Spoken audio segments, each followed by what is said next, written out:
Hi, and welcome to the Most Average Gaming channel, where we make the most average gaming plays on a daily basis. Now, today's going to be a first for the channel. Today, we're going to do a review of Miles Morales for the PS5.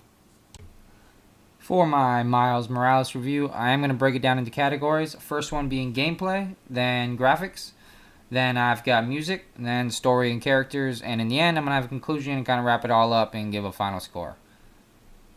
So in the first category, I've got gameplay. In gameplay, I gave it an 8 out of 10. If you played the first game, then you know just how tight, smooth, and fun the combat can be. If you haven't, then you're in for a real treat. In a season full of half-baked, rushed, and underdeveloped games, this one does not follow suit. Polish is top-notch, just like any other Sony exclusive. Now, that being said, I don't believe anything is truly perfect, so to see a 10 out of 10 for me will be rare, if ever. Combat does get a little stale towards the end of the game, for me at least, with the limited number of combos and such. Now again, with the addition of the Venom moves, it definitely freshened things up, but you can definitely see some of the combos are pretty similar to the first game. Now with Miles' fighting style, it is definitely different, but it is similar. The AI in the game is absolutely phenomenal.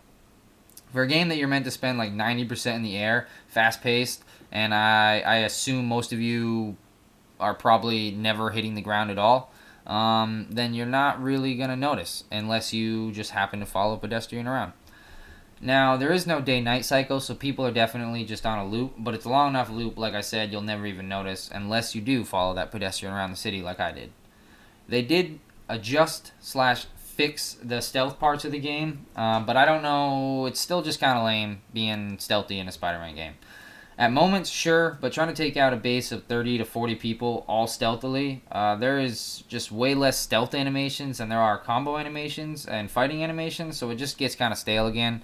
But the stealth animation or the stealth sequences are light years ahead of the MJ and Miles ones from the first game. I did realize in edit that I didn't actually write down anything about the combat AI or the enemy AI. But they're also straight up on par with anything else in the game, if not a little bit better than the first game. I did play the game on the highest difficulty, and it was challenging, but not like overly difficult. Once you start to learn the movesets and stuff, you can really start to just knock out like 100 move combos and stuff and really feel pretty truly badass and start to feel like an actual Spider-Man yourself. Blast off.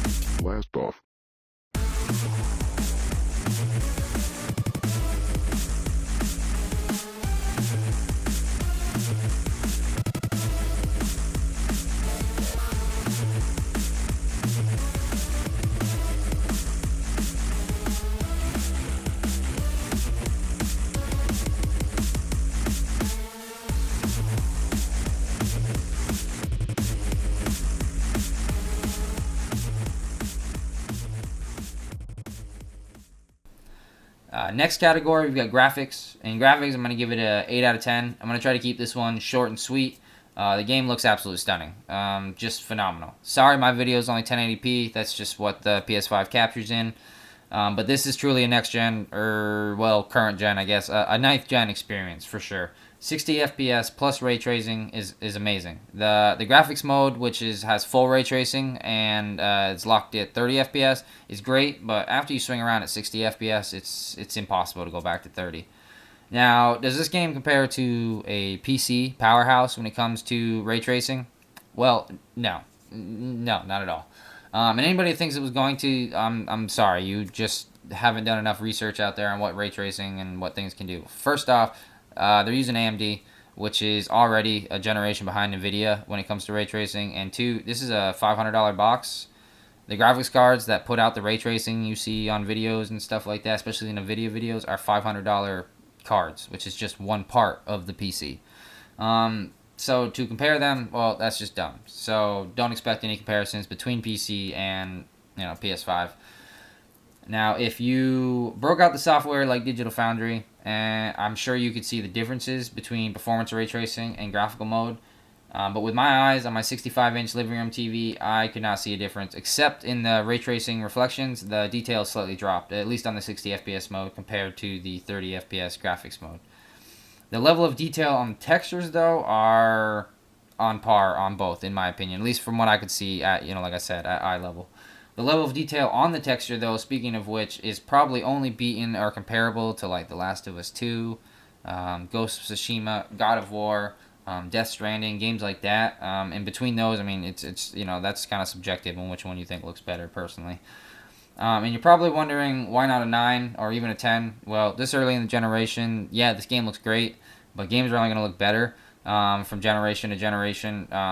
Later in the generation you get, the better the games look. So 4 or 5 years from now, when this game looks like a PS4 game compared to the games that are coming out, that 9 won't look very good. So I'm going to try and give it a 7 or an 8 and be realistic. I do definitely think it's an 8. The 60 FPS ray tracing, being the first game to really do that on the PS5 was fantastic. It really was. Now, as far as the next category, we got music. And music, I'm going to give it a 7 out of 10. Now, I know music isn't for everybody, but honestly, to me, I think music plays a huge part, especially when you're playing cinematic games. I think it makes you really immersed. It makes you really feel the emotions that the developers want you to feel, and you get right in the shoes or the suit of the Spider-Man. Now, the music choice in this game was great, but I don't feel it was mixed right or something. And let me try to explain that. In the first game, when I would swing, when I would fight, and like that anthem would come on, I would get like flutters in my chest. With this game, I just didn't seem to get that. And it could be because maybe I had it mixed wrong. I had the music volume too low. I'm using a different headset this time. It could be any number of things.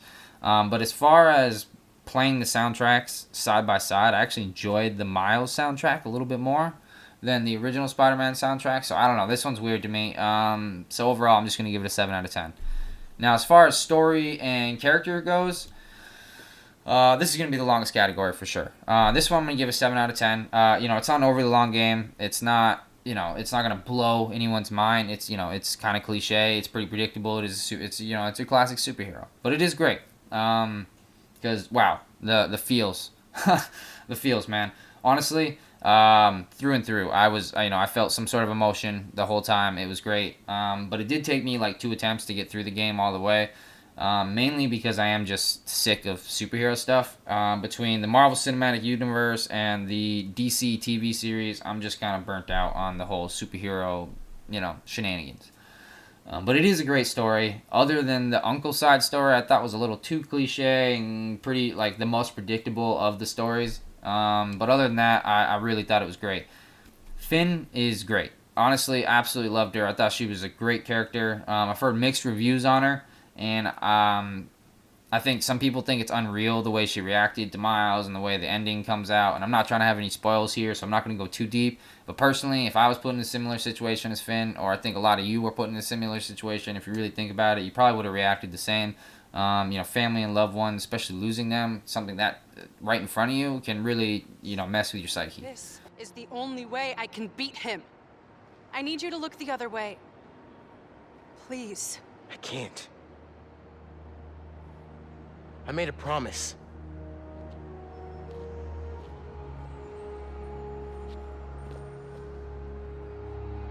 So did I. But overall, the side characters, like in the first game, were extremely fleshed out, and I actually connected more with them in this game than I did in Spidey 1. Genki's phenomenal. I absolutely loved Genki. I think Miles' mom is great, and like the way she has that, I don't remember if she's Puerto Rican or she's some sort of Spanish. Wow, that brings me right to Family Guy. She was awesome. The way she would just mix the lingo in and out, it felt really like fluid. It felt natural. It felt great. And I think I just related with the characters based on my upbringing and stuff like that, and being a little bit younger. These characters a little bit younger. They were great. Now enemies. Enemies are your basic baddies. It's either Roxxon or Underground. They both have similar movesets. The Underground are a little more up close and personal than Roxxon, with the big shield guys that have these big giant axes. And these are the guys that you really need to use your Venom attacks on. Whereas Roxanne has more abilities to disable your venom and healing and things like that. So they do both have slight differences, but they are pretty identical when you're just fighting them. Now, when it comes to big name baddies, I was a little disappointed in the fact that you end up fighting Rhino twice, and he's really like the only one from the comic books that most like the common folk will know, I guess, unless you're really into the comic books. I mean, of course, the Tinkerer. You've heard of these characters. Well, not the Tinkerer, sorry. You've heard of some of these other characters. And that, with that is totally understandable. But yeah, I was just hoping to fight at least one other big name baddie besides, Rhino twice. But as far as the main protagonist, he kind of sucks. Pretty much as soon as you see him, you just want to kick him right in the teeth. That's about all I can say about him. He's not he's pretty one dimensional. So in conclusion, I'm gonna give this a 7.5 out of 10. I do highly recommend this game, especially if you don't have a lot of time with a busy schedule, family, friends, loved ones, whatever it may be. This game, like I said, it's only like 25 hours or so. At least that's how long it took me to 100 the game. And it took me about 45 hours to 100 the first Spider-Man game. So it's about half as long. I did play on the hardest difficulty, so I did kind of die a bunch. So my times might be a little bit more inflated than yours, or a little bit shorter. Who knows? I mean, to each encounter with the gameplay, it could differ. But as far as, if you want some kick-ass gameplay and you want a fun, entertaining time, especially if you're a living room player like I am and you've got friends, loved ones, roommates, brothers, sisters, whatever it is in the room with you, then this is a good game to throw on. Now, if you're looking for something that's going to kill a lot of time, like I said, this isn't for you. But I do still highly recommend this game. It is a fun time, as long as you're not burnt out on the whole superhero stuff.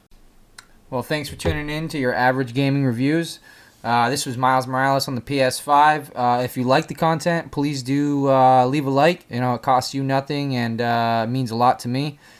Also, try to subscribe if you want to see future content like this. And if you have any comments or if you have any criticisms, hate it or love it, whatever it may be, please leave a comment and I'll try to get back to you as soon as I can. Other than that, best of luck, best of health, and go make some average plays out there.